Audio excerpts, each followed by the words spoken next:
Hello friends, कैसे हैं आप सब। मैं आपका अपना साथी शिवशंकर मिश्रा लीगल दर्पण चैनल में स्वागत करता हूं। फ्रेंड्स, मैं आज बात करने वाला हूं मैरिज सर्टिफिकेट के बारे में। हालांकि मैरिज सर्टिफिकेट पे मैंने पहले भी वीडियो बनाया है कि उसके एफिडेविट कैसे बनते हैं, मैरिज सर्टिफिकेट बनाने का क्या प्रोसीजर है। लेकिन प्रोसीजर में और जो एफिडेविट होता है उसमें बहुत सारे चेंजिंग आती रहती है, अमेंडमेंट होते रहते हैं। तो उसका क्या नया फॉर्मेट है, उसमें क्या प्रोसेस होता है बनाने का, तो इन सारी टॉपिक पे आज मैं बताऊंगा।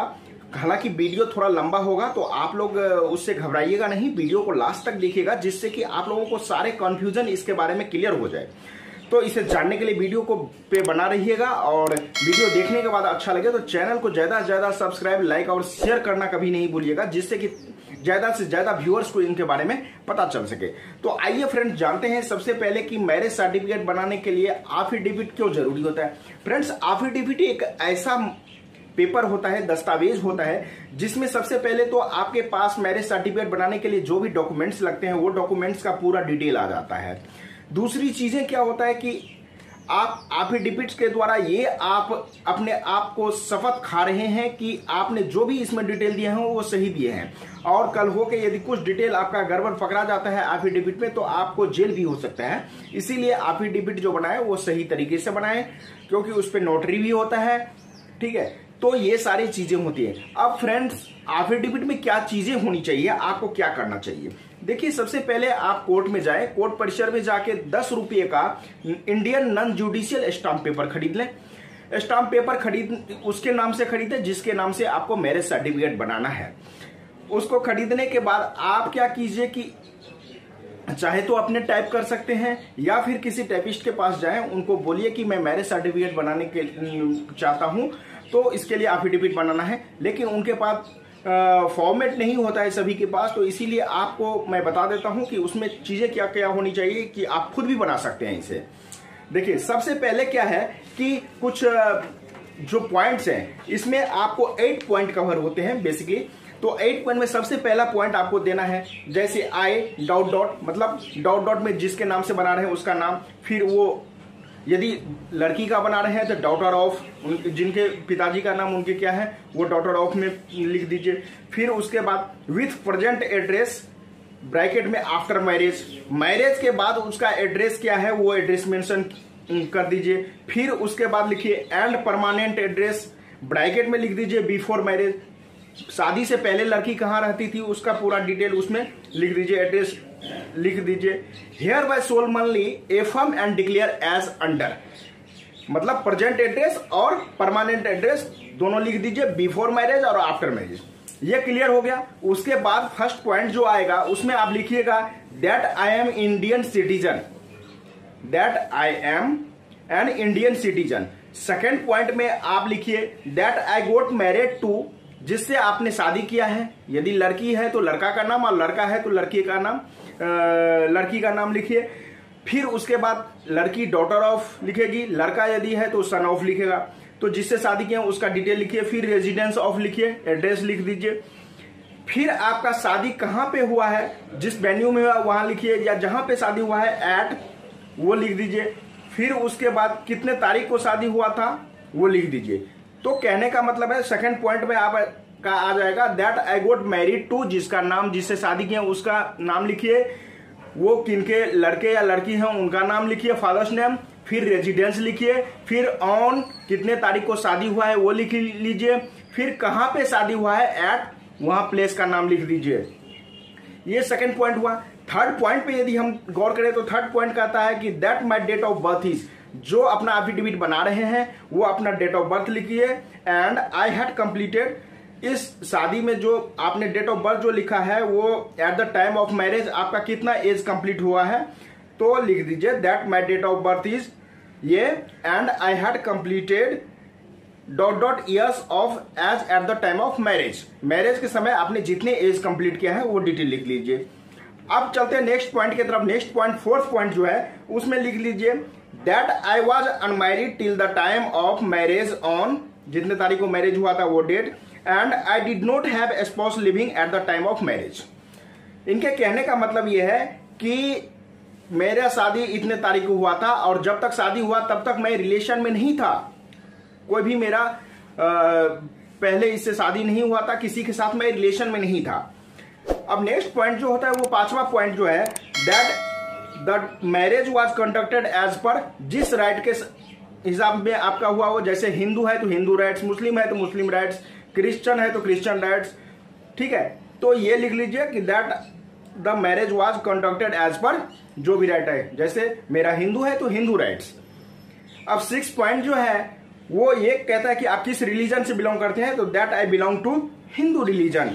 7 पॉइंट में यदि फ्रेंड्स जाएंगे, 7 पॉइंट कहता है that at the time of marriage I was capable of giving valid consent and of mind, not suffering from any mental disorder ऑब्लिंग इंसेनिटी, कि आप जो है शादी के समय में स्वस्थ मस्तिष्क के थे, कोई पागल नहीं थे, आपका मस्तिष्क में कोई दिक्कत नहीं था।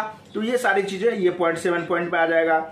8 पॉइंट जो है उसमें that until time of marriage I was not related to, यदि लड़की है तो जिसके साथ शादी हुआ है लड़के का नाम लिखिए, son of, with in the prohibited degree of relationship and not sapindas as per Hindu marriage act. तो ये 8वीं पॉइंट आ जाएगा।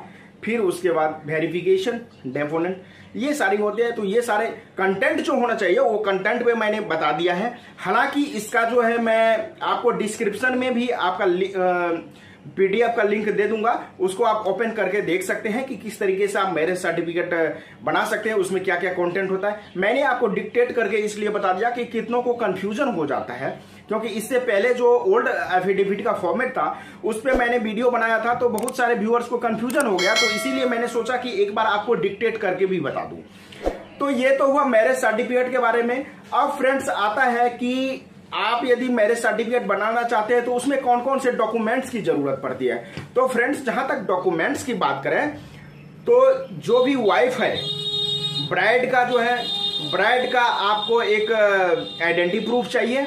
आइडेंटिटी प्रूफ में आप पैन कार्ड दे दीजिए, आधार कार्ड दे दीजिए, जो भी आपके पास है। फिर उसके बाद जो है रेजिडेंस प्रूफ दीजिए, रेजिडेंस प्रूफ में आधार कार्ड लगा दीजिए या जो भी रेजिडेंस प्रूफ है वो लगा दीजिए। फिर डेट ऑफ बर्थ का प्रूफ होना चाहिए, उसमें स्कूलिंग सर्टिफिकेट दे दीजिए या ड्राइविंग लाइसेंस दे दीजिए, या ड्राइविंग लाइसेंस नहीं है तो आप आधार कार्ड भी उसमें भी लगा सकते हैं।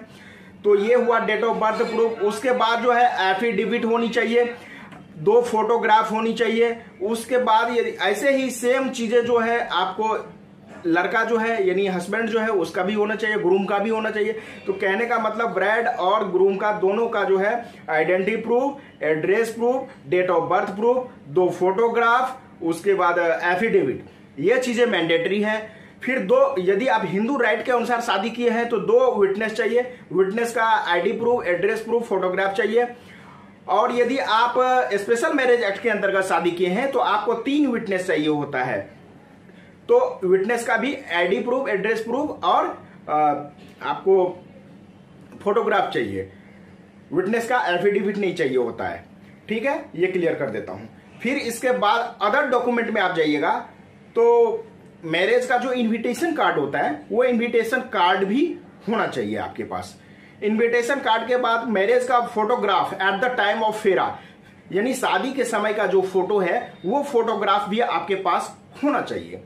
ये सारे डॉक्यूमेंट्स आपके मैंडेटरी हैं। और यदि आपने शादी अपने घर पे नहीं किया है, शादी यदि किसी मैरिज वेन्यू में किया है तो वहां का भी आपको रसीद मिलता है, रिसीट मिलता है जो आप पेमेंट करते हैं, तो उसका भी बुकिंग का जो है वो आप वहां पेपर जो मिलता है रिसीट वो भी आपको देना पड़ता है। तो ये सारे डॉक्यूमेंट मैरिज सर्टिफिकेट के लिए है। यानी फिर एक बार क्लियर कर देता हूं, ब्राइड का identity proof, address proof, residence proof, date of birth proof, मतलब ID proof, residence proof, date of birth proof, उसके बाद एफिडेविट और 2 फोटोग्राफ। ग्रूम का भी same, address proof, identity proof, date of birth proof, 2 photograph, marriage और affidavit. इसके बाद Hindu marriage act के अंतर्गत है तो 2 विटनेस चाहिए, दोनों ही विटनेस का आइडेंटिटी प्रूफ और एड्रेस प्रूफ और 2 फोटोग्राफ चाहिए। उसके बाद अदर डॉक्यूमेंट में यदि हम जाएं तो मैरिज का इनविटेशन कार्ड चाहिए, मैरिज का फोटोग्राफ चाहिए। मैरिज यदि किसी अलग वेन्यू में हुआ है तो वहां का आपको मैरिज बुकिंग जो कराए थे उसका जो रिसीट है वो चाहिए होता है। ये सारे डॉक्यूमेंट आप ले लें। इसके बाद इसको क्या करें कि स्कैन कर लें। स्कैन करने के बाद आपके जो भी डॉक्यूमेंट्स हैं वो 100 KB तक होनी चाहिए, 100 KB से नीचे होनी चाहिए, ऊपर नहीं होनी चाहिए, और सारे डॉक्यूमेंट्स विजिबल होना चाहिए। कई बार ऐसा देखा गया है कि जब हम SDM कोर्ट जाते हैं मैरिज सर्टिफिकेट बनाने के लिए तो वहां पे डॉक्यूमेंट विजिबल नहीं होता है, जिसके कारण से हमें उसको जो है डिक्लाइन कर दिया जाता है, उसको नहीं फिर से बोलता है अप्लाई करने के लिए। तो आप फिर से अप्लाई करेंगे तो एक ही काम को फिर करेंगे, फिर टाइम वेस्ट होगा। तो इसीलिए आप इस तरीके से स्कैन करें कि वो विजिबल होना चाहिए और जो डॉक्यूमेंट है वो अंडर 100 KB होनी चाहिए। अब बात करते हैं जो फोटोग्राफ है, फोटोग्राफ अंडर 50 KB होनी चाहिए, 50 KB के नीचे होनी चाहिए। तो ये हुआ, स्कैन कर लिए डॉक्यूमेंट। सारे डॉक्यूमेंट को स्कैन करके आप एक फोल्डर बना लीजिए। फोल्डर बनाने के बाद आप मोबाइल, लैपटॉप या डेस्कटॉप कुछ भी खोलें, वहां पे इंटरनेट ओपन करने के बाद edistrict.delhi.gov.in इस पे जाइए। उसके बाद वहां पे साइटें खुलेंगी। साइटें खुलने के बाद एक होता है न्यू रजिस्ट्रेशन, दूसरा होता है रजिस्ट्रेशन आपने करा लिए हैं तो। यदि न्यू रजिस्टर्ड पे आप क्लिक करते हैं तो जिसके नाम से आप लॉगिन बनाना चाहते हैं आईडी, उसका आधार कार्ड या वोटर कार्ड जो भी है उससे नंबर दें, फिर पासवर्ड जनरेट करें, वो बनाएं। आप लॉगिन आईडी बनाने के बाद रजिस्ट्रेशन पे क्लिक करें। रजिस्ट्रेशन पर क्लिक करने के बाद आपको हेडर में एक अप्लाई फॉर मैरिज सर्टिफिकेट का मिलेगा। वहां पे आप देखिएगा कि बहुत सारा खुलता है, registration of marriage, solemnization of marriage, caste certificate, बहुत सारे ऑप्शन रहता है। तो आपको रजिस्ट्रेशन ऑफ मैरिज पे क्लिक करना है। क्लिक करने के बाद आपको वहां पे कुछ डिटेल मांगेगा, सारा डिटेल आप भरते जाइए, कंटिन्यू करते जाइए। लास्ट में ऑप्शन आएगा कि बुकिंग का, कि किस टाइम में आप बुक करना चाहते हैं, तो वो टाइम जो है आप अपने हिसाब से ले लीजिए, डेट अपने हिसाब से ले लीजिए, वहां पे ऑप्शन आता है वो दे दीजिए। उसके बाद आप ये सारे प्रोसीजर जब कर लेते हैं तो फाइनल में आता है पेमेंट का ऑप्शन। तो फ्रेंड्स मैं एक सजेस्ट करना चाहूंगा, एक बातें यहाँ पे, कि यदि आप पेमेंट करते हैं तो वहां पे दो ऑप्शन रहता है, पेमेंट एट विंडो और पेमेंट रहता है कि तुरंत आप पेमेंट करते हैं वो। तो आप ऑनलाइन तुरंत पेमेंट उसी समय ना करें, पेमेंट एट विंडो करें। अब नहीं पेमेंट उस समय इसलिए करें क्योंकि यदि आपका किसी कारणवश फॉर्म डिक्लाइन हो जाता है, वो सही नहीं होता है, फिर से अप्लाई करना पड़ेगा, तो वो रिफंड नहीं होता है। वो अमाउंट जो है यदि आपका डिडक्ट हो गया है तो वो नॉन रिफंडेबल होता है। इसीलिए उस समय आप पेमेंट ना करें, पेमेंट एट विंडो पे आप क्लिक कर दें, क्योंकि जब आप जाएंगे वहां पे तो वो सारे डॉक्यूमेंट चेक करेंगे, यदि सही होगा तो उस समय पेमेंट दे दीजिए, फिर ओके हो गया।